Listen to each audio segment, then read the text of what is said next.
Hi, I'm Lois Barris at KZGN-TV, and this is Ridgecrest Talk. And today I have with me, who I think is my friend, Skip Gorman. He said he was a while ago. We decided we were friends. I have named my part of the show, Ridgecrest Talks to Remarkable People. This is a remarkable person that has come into my life. We're going to do Ridgecrest Reminiscences today because Skip and I used to do some radio together, and that was really fun. So let's see if we can't make this a fun day. I'm her friend because I brought her an apple. Actually, you did. Look at this apple. Did you grow this apple? No.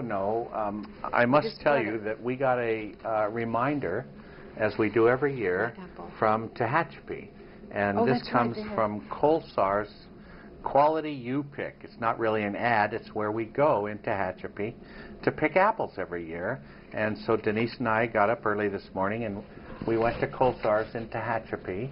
And they give you a white bucket and you go out to the trees, and we went after Empire apples. Those are really the best. Is this an Empire apple? They're nice and crisp. They're just right, not too sweet, not ever grainy. Really? And Denise makes all kinds of stuff. We have to find your house. Go back. Oh, yeah. It sounds good. I love apples. So I brought one for Shannon downstairs and Lois. All right. Sounds good. I love driving down there because we have lunch up in Tehachapi, and you get to drive by the SS Minnow. Yeah, right. Everybody going that way does. Everything, and if you don't look hard to the right, you don't see it. That's right. It's right there. That's right. So. And the big wind turbines are making their way right They're down getting to the more highway. and more, aren't they? They're so massive. Yeah. At least I think they're hooked up now. When they first started them, they weren't hooked up to anything. They just made all sorts of power and it went nowhere. But I think they finally got a line hooked up now. But I'm not entirely sure. I personally think they're pretty. What do you think? I like them, but... Well, I compare them to the Dutch windmills of long ago. Okay. And some oil paint artists like Vermeer and others picked up on how quaintly they fit into the countryside, and they were considered beautiful. And they lived in them, too, didn't they? I suppose. That's what I've heard. Them and their animals, their wooden shoes. Well, speaking of living, how long have you lived in our area, in Ridgecrest? Okay, you don't want to tell me that. Oh, I think it was from the mid-'60s. Okay, and why did you come out here? Well, when I got out of the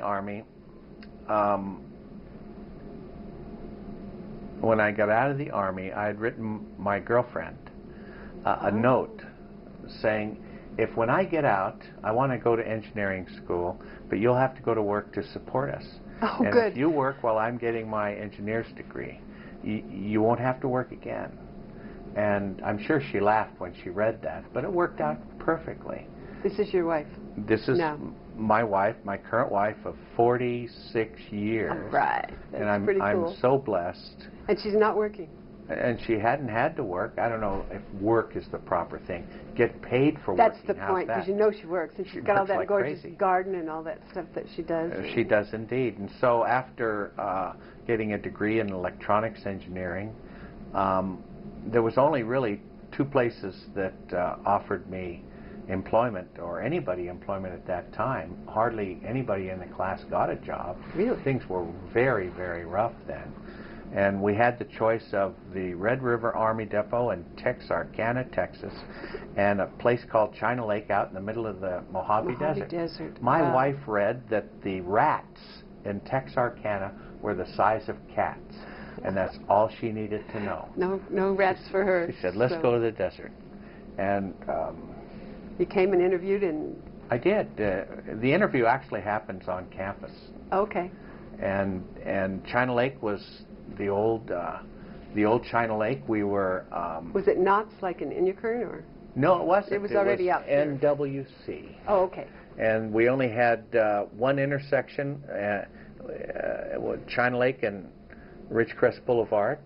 And everybody had to stop. With stop sign? We had a blinking red light, and that was it. And there was no McDonald's. There was a nice restaurant called the Hideaway. Aha. Do you remember the Hideaway? I do remember the Hideaway. I do.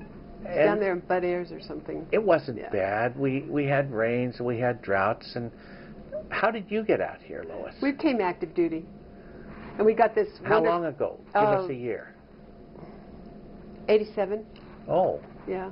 So I've been here longer. You're an old timer compared to me. I guess so. Yeah. I mean, golly, we got this neat package from the base. Welcome aboard. Had all these beautiful green lawns and stoplights, and it looked like, well, a haven. Now, did you live on base in the Cape Arts? Or? No, not yet. We were still in L.A. because Randy was in recruiting. He wanted out of it so bad, but he was so darn good they didn't want to let him out. But he finally got to come up here. So we came up here one day, and it was 112. Oh, my goodness. And we, what have I done, you know, here? But we got out and looked, and then we set out to find those places with all the greenery and the stoplights. And we hit China Lake and kept going and going. We found one stoplight. We went on the way up to the top of the hill. We got to 395, and oops, we missed it. Yeah. Found out they'd taken pictures from various different places, and they were just building Heritage Village, and they'd taken like 14 pictures in there because they had all that park area and everything. But it was interesting. Yeah, then we did live on base, but not in the Cape Arts. I can't say at this moment whether or not Ridgecrest is a better place to live now than it was then. That's an interesting thought. Sure. Yeah. What did we really do then? We had a great time when we first moved here, but we did have just the one stoplight, but it's grown a lot since then. We had very little television. Yeah, but everybody knew everybody. And people relied upon each other for entertainment. That's true. Which made for Did you live on base? I did. It was not exactly on base. We were in the Wherries. Oh, okay. Okay. I forget what that neighborhood's called now. It used to be Cimarron Gardens, but I think it's something else. Yeah, I think it is too, but I don't know. It's got a lot of tacky nicknames. We had a right little now. baby. Yes, Oh. I wasn't going to use those nicknames. Yeah, I wasn't either, but I'll tell you. My daughter Amanda. Okay. And she was born here? No, she was born in Hawthorne. Okay. And before you moved out? Yes. Okay. Okay, we're going to finish up this story in a little bit because we're going to go to a break in a minute. So this is the tail end of the first segment. That's right. We're going to go to a break, and we're going to see some commercials, and then we'll be back. I'll be back with Skip and Lois in about 5 seconds. No, 2 minutes.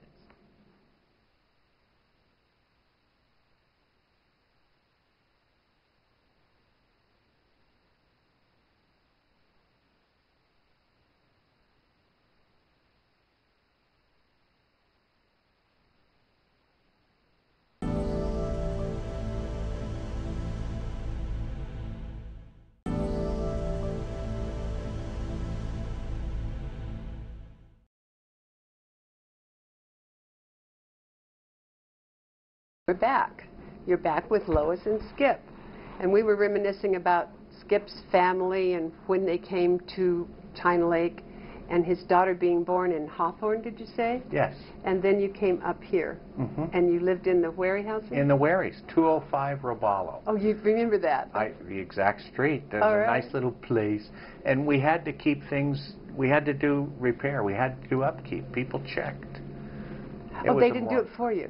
No, well, they did some of it. It was a more formal place than it is now, shall I say. But it was a cute, there were cute things about Ridgecrest that some of you who haven't been here a while may not know.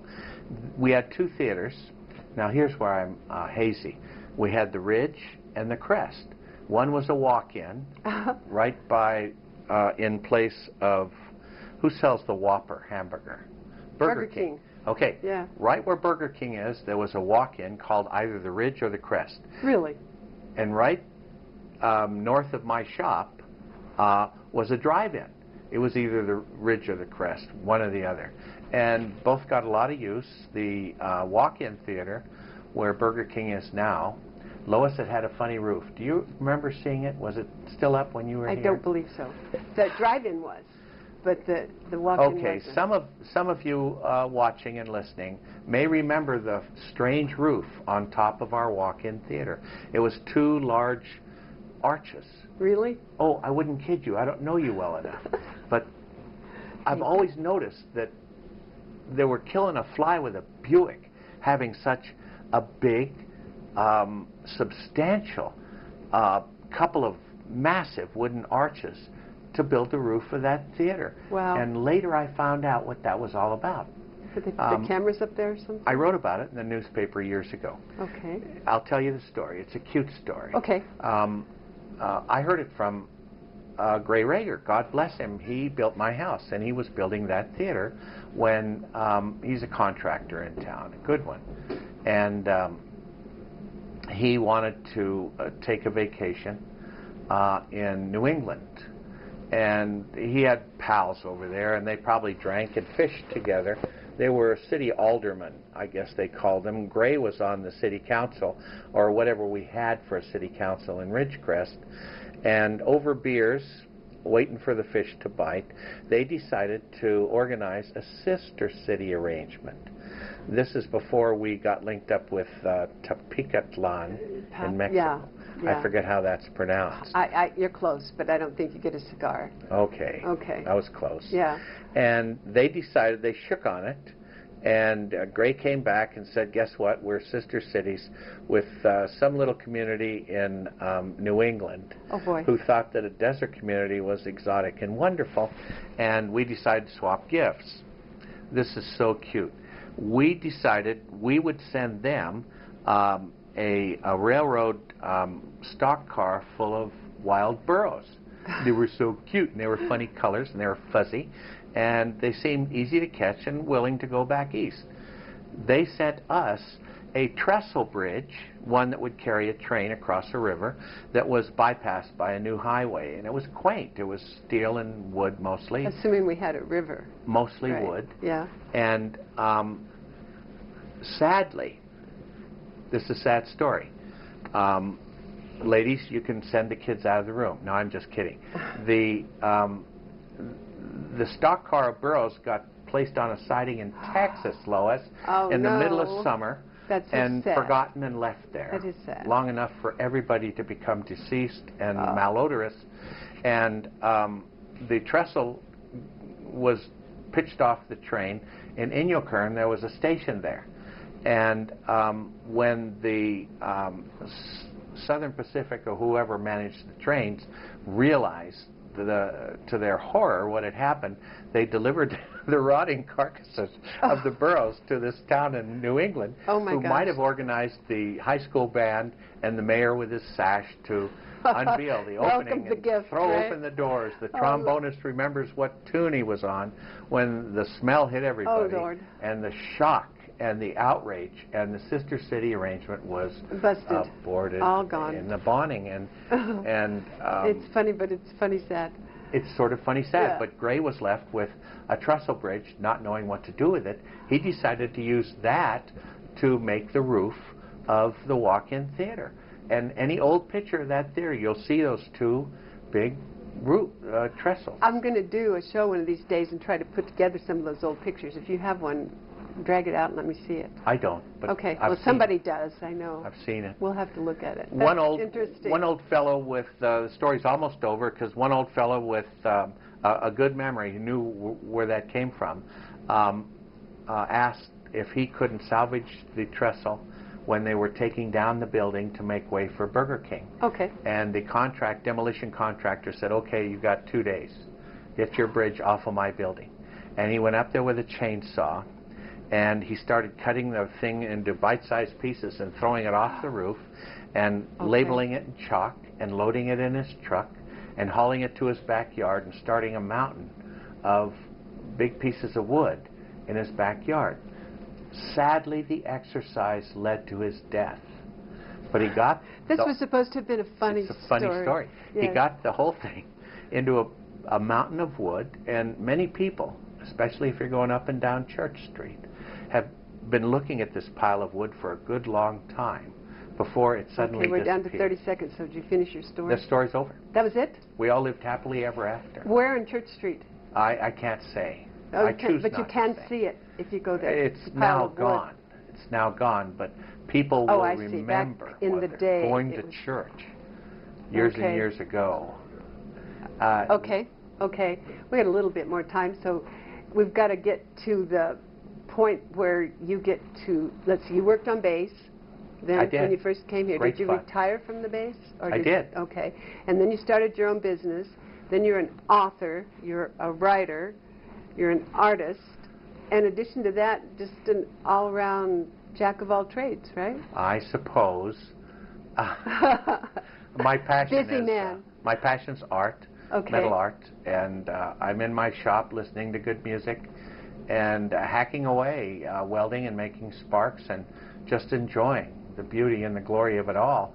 And people drop by. They I'd get love to go free cup of him. good coffee. Yeah. I give them 15 minutes to chat. And then I usually say, I want to go out to the mailbox and check my mail. I didn't know I was on the clock when I got that mail check thing last time.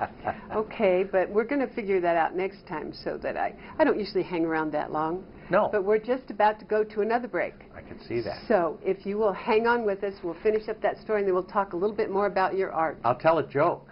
Okay, we're out of here.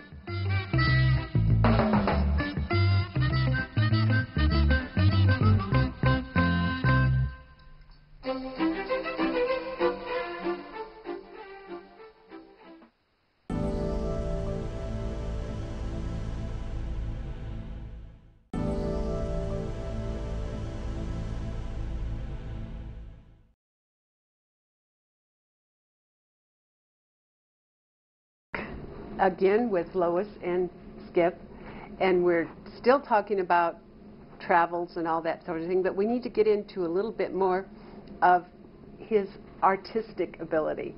And tell us what you do with your art. Your main, I don't know how you call it, the main thing you work with is metal art, is that correct? You'd have to come by the shop to see. I have a wonderful metal shop. I have large equipment. Do you share the address of your shop with the people? Right now, I'm sharing part of the shop with another business, right? With Monarch Incorporated, Cal US, the drone people. But they just leased another building. They're going to be moving into Michael's Furniture over just next to the DMV. Well, that'll be good for them, or you'll be all alone again. No, I don't mind that. I cherish my solitude. And I've got to know these people. They're wonderful, and I'll go visit them often. But I'll be in the shop alone. I get to listen to my music and and your own thing. Make metal art. A lot of your metal art is around town where people can see it. It is. I especially like the one at the corner of Ridgecrest and China Lake. There. Oh, the signpost. Right. Made out of horseshoes. Have you seen that, people? It's all horseshoes. It's very tall, and it tells you where to go, only in a nice way. Ah. Right. Yeah. We had a lot of fun with that.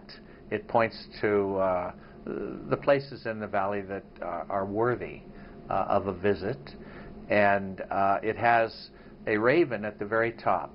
Which fell down once, right? It fell down once. The spring broke, but I put a bigger spring. So it's kinetic, and it wiggles in the wind, okay? Its wings are out.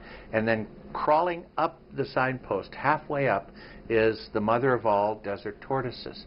And the reason I wanted to illustrate those two critters on this signpost was because we have a problem with those two critters.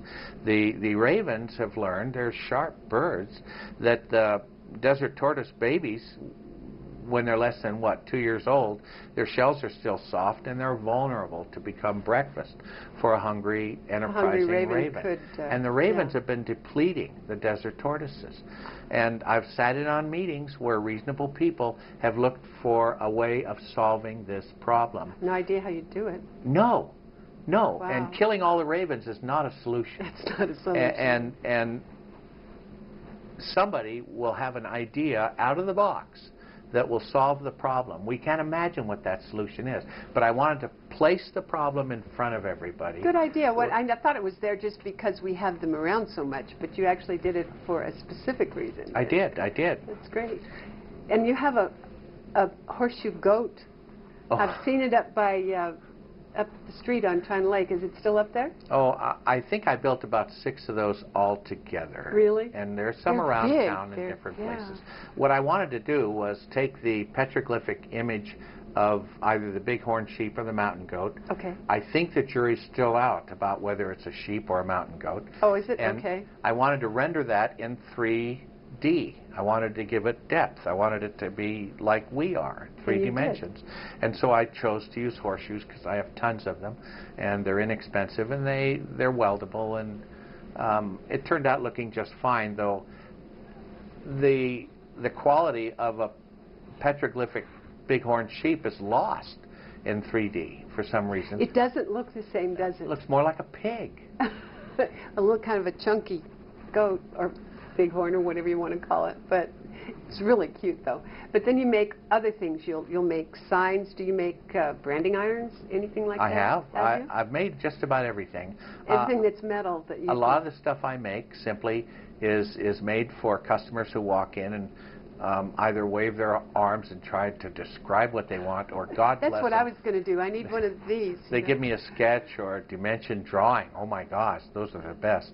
and I quote the price and I make what they want, and then I deliver it, and I get paid, and it's off. Well, that's a good thing, getting paid. So a lot of the stuff I make is not seen.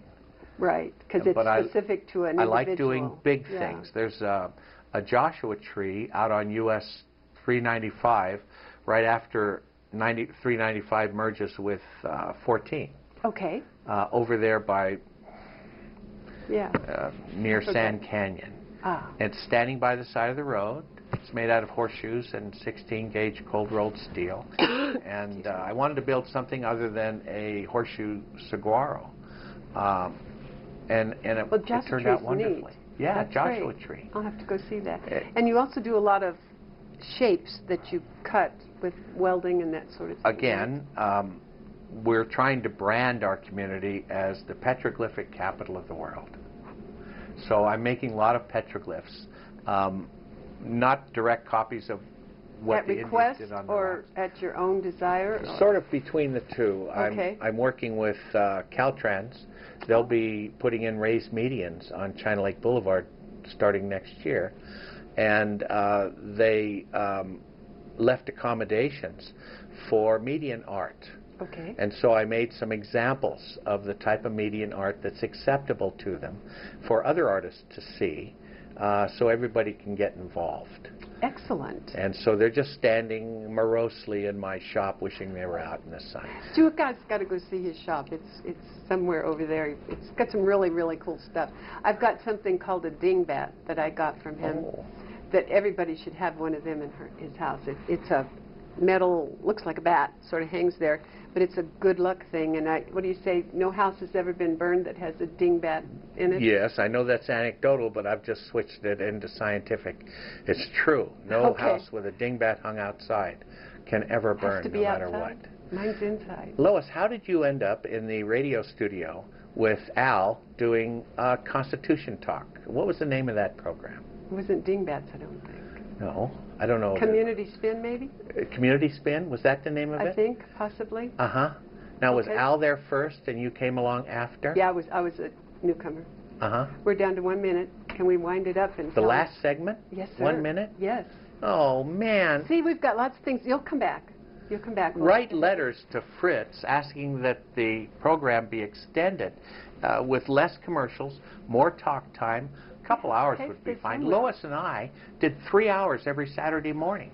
Yeah, but we could turn ourselves off, and we can't do that on this. So anyway, I've enjoyed this so much, and we're gonna I want to have you come back because we want to. And next time, bring some of your art. And we'll show it, and that'll be great. And you can bring your wife. I tried to get her to come this time, but she didn't want to. She's shy. She's very shy, but lovely lady. And so we're going to go now. I expect you to come back sometime, and thank you very much for sharing with me. It's been my pleasure. Great. A wonderful I've really adventure. enjoyed it. You folks ought to see this place. It's great. Smoke. Okay, we're out of here, folks.